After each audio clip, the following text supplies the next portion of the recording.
And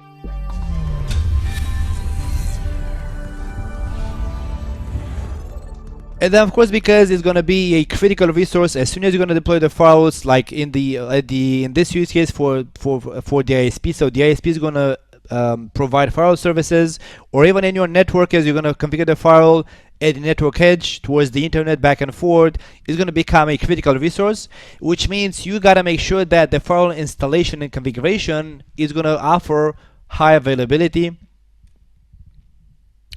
Which means with Cisco, you have three options to implement high availability.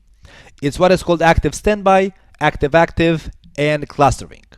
Now, of course, we're not going to go into any of the details. It's a long discussion. It's a CCNP, even CCNA topic.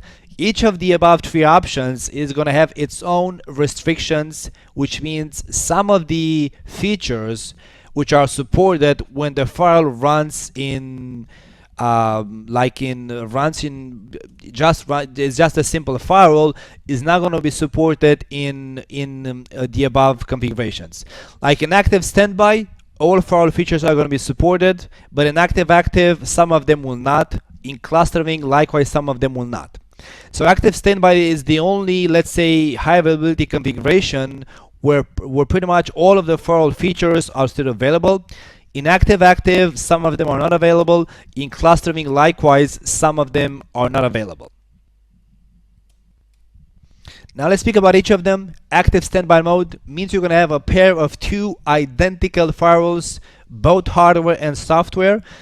The only difference, it can be the flash size, it can be different, but otherwise, and even you should not go in that direction. As long as you have to know that both of the firewalls have to be both physically and both from the hardware point of view and from the software point of view, they have to be identical. Even though, as I was saying, an exception stands for the flash size, it can be different. So they have to be the same hardware. Let's say hardware type, the same hardware. And then from the software level, they have to run the same code. The same major, they have to run the same code, but the minor version can be different. Now, for example, you can have one box to run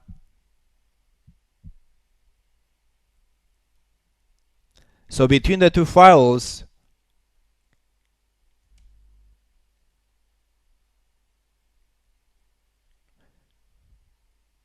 you can have ASA 1, for example, to run code 911, and ASA 2 is going to be able to run 913, for example. So the minor version can be different because this allows for easy upgrades between the ASAs, between the files. But otherwise, they have to run the same release in the same measurement, same release code, except the minor version, which can be different. In both files, in active standby, both files have to run in single context mode. And what's going to happen is that only one unit is going to be active and forward the traffic.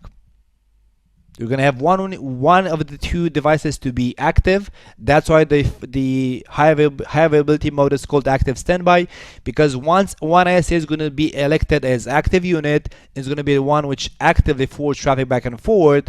The other unit is going to be called standby, and a standby unit is going to constantly keep control plane, is going to constantly change control plane messages with the active unit to see when the active unit fails, or when the active unit's interfaces are going to fail, and then the standby is going to fail over and take over the active role.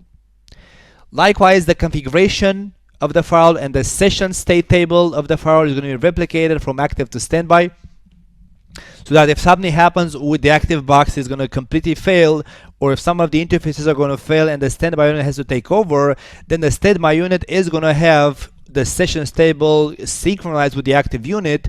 So what that means is that as the standby unit becomes active, the sessions which were flowing through the firewall are not going to be disconnected. They're going to survive and continue in there. So because the state table is going to be synchronized from the active to the standby, both the configuration from the active to the standby, it means that when the standby takes over the active role, is first of all it's going to have the configuration. It's going to know how to allow traffic back and forward, and it's also going to allow it's going to also have the state table synchronized from the active unit, which means that from the user's point of view, the failover of between from the standby to the active is going to be transparent. Their sessions are not going to be disconnected.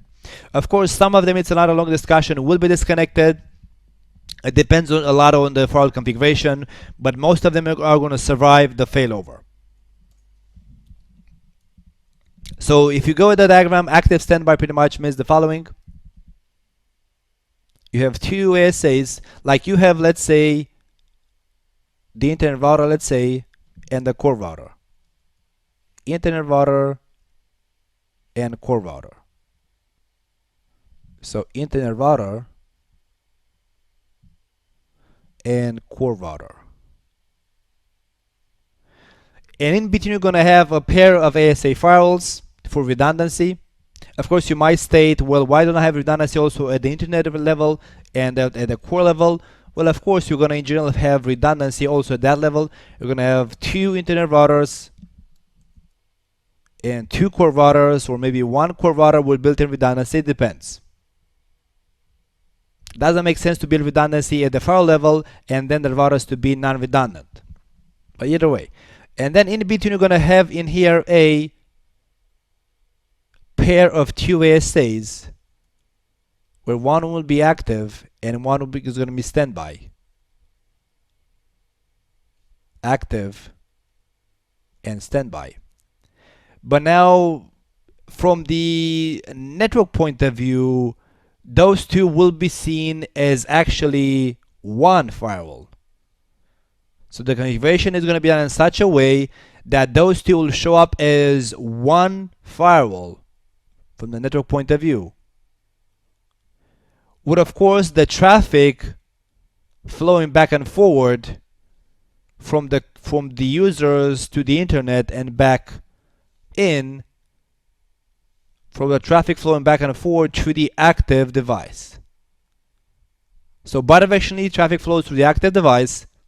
The standby does nothing but to synchronize the configuration from the active.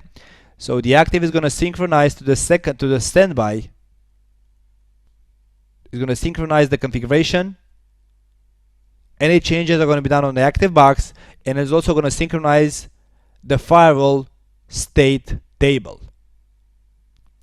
So what happens is that if the active box fails, then traffic will transparently be redirected in the network to the standby unit, which actually the standby unit took over the active role at this point. Standby unit became active. And this happens transparently because the firewall state table was synchronized from the active to the standby device. Let me go ahead and delete this. It's going to be likewise a pair of two identical firewalls, both hardware and software, exception being the flash. But now both firewalls are going to be running in multiple context mode, which active use case, it's only to load share the traffic across the two firewalls. So both units are going to actively be forwarding traffic, but for different contexts. So that's why for this mode to work, you have to run in multi-context mode, because both firewalls are going to be forwarding traffic back and forward, but for different contexts. Because within one context, so within one single context, still one firewall is going to be active and one is going to be standby. So likewise, like within each context, the standby unit waits for the active unit to fail to become to take over, and likewise within each context, the active unit is gonna synchronize to the standby unit its configuration file, and the active unit is gonna send to the standby unit the firewall state table. So it's active. The the difference between active and active standby is that you would want traffic to be low share between firewalls, because like remember the example with three contexts, you're gonna have one physical ASA to be active for context 1 and context 2. So it's going to be in charge to route traffic back and forth for context 1 and 2, which means the other ASA is going to be standby for those two contexts 1 and 2. But then for context 3, you're going to have ASA 2 to be active and ASA 1 to be standby. So with this configuration, you achieve some kind of load sharing. It's not going to be equally balanced, the traffic, because it depends on which customer's traffic back and forth, but you're going to still load share the traffic between the two ASAs, because in active standby mode, all traffic was being forwarded only by one physical unit, the active unit.